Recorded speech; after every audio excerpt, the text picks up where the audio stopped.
नमस्ते, मैं मंजू पांडे अपने YouTube चैनल मंजू पांडे भजन गीत में आप लोगों का स्वागत करती हूँ।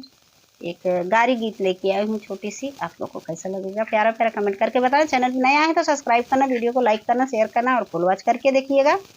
और अच्छा लगा तो अपना प्यार दुलारा आशीर्वाद हमें दीजिएगा, हमें आगे बढ़ाइएगा, हमारे चैनल का सपोर्ट करिएगा। भीगी भीगी भीगी भीगी दुपट्टा नहरिया में, भीगी भीगी भीगी भीगी दुपट्टा नहरिया में, भीगी भीगी भीगी भीगी दुपट्टा नहरिया में, भीगी भीगी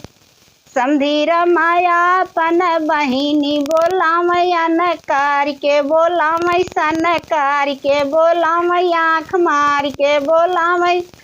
कहाँ बहनी चला चली अरहरिया में, भीगी भीगी भीगी भीगी दुपट्टा नहरिया में, भीगी भीगी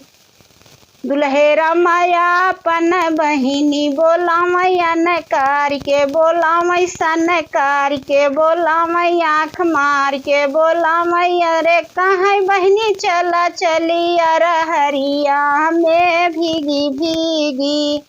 भीगी भीगी दुपट्टा नहरिया में, भीगी भीगी भीगी भीगी दुपट्टा नहरिया में, भीगी भीगी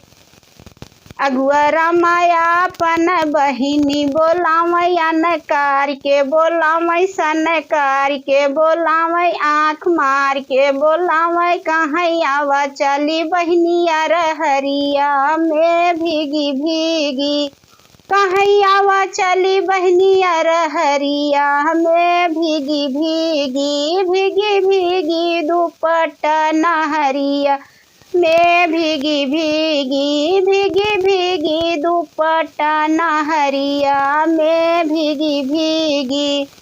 सब बरती है आपन बहिनी बोलामय अनकार के, बोलामय सनकार के, बोलामय आँख मार के, बोलामय